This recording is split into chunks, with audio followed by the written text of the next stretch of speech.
This is an entire 3D world, and 3D is confusing because people think, oh, that means putting on 3D glasses when you see it. No, it's not the stereoscopic 3D. We're talking about that everything is being modeled in 3 dimensions, and you can see wherever you want to. You can put cameras wherever you want to around your characters. You can have the characters move in any environments that you'd like them, and that is something that is truly unique. That is something that has not been done, certainly at this level, certainly not for the film community.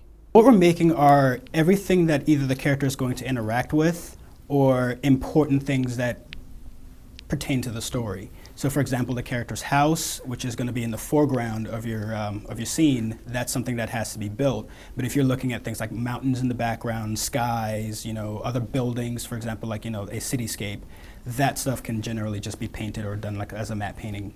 Essentially the environment the character walks around, so that way it helps us plot, where he's going to go, how he's going to interact with people in there, and just everything in the environment. In a way, animators are just like actors. What they're doing is they are, instead of performing themselves in front of a camera, they're funneling that performance through an artificial character. It takes a sense of timing, it takes a sense of delivery.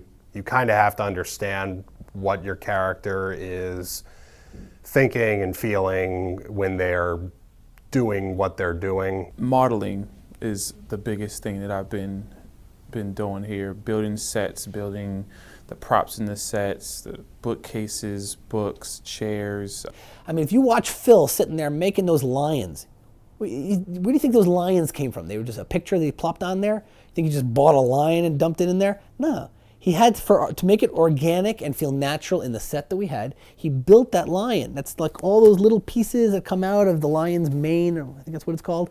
He did all that. And likewise for everything. That's what all these guys did. You can't imagine Bakia making that bicycle that Lester is riding in the beginning, just so it should fit the character perfectly and work well in tandem with his legs.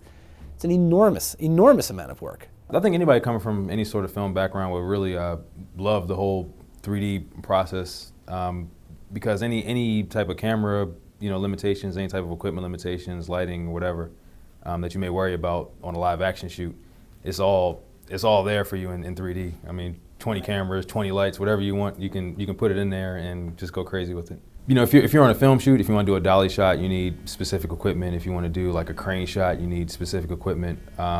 In 3D, all you have to do is just put the camera there, move it the way you want to move it, do what you want to do with it, and it's done. After you finish all the animation and you've done something and you've set it all up, you don't actually make a video. You make a series of instructions for a computer, and then the computer has to what's called render and create that animation. The computer takes several minutes to create a frame of animation. It creates a 3D picture. That picture is one frame. We're doing, I believe this film is 24 frames per second, and it takes 60 seconds in a minute. And if we're talking about an hour-long film, do the math, it's a big number. And I think I ran the numbers, it would take one computer about a month to produce the film, which is untenable. You can't ever produce it and then say, hey, let's make these changes. You have to be able to see it along the way. Because there is so much animation with this project, this is going to be over an hour long, and this is by far the most that we have ever had to render out. We could not do this all on our given workstations. So we had to get a render farm, which is just a series of computers that we can just run these files through, and they just spit out rendered frames. When we submit a task to the render farm, basically it divides up that whole image sequence that needs to be rendered among all the computers on the render farm. Each one takes one frame, and it just cranks away at it until it's done rendering. So every 2 minutes, each computer finishes a frame, which is vastly faster than just having one computer rendering out each individual frame one at a time. It gets divided over anywhere from 20 to 30 computers.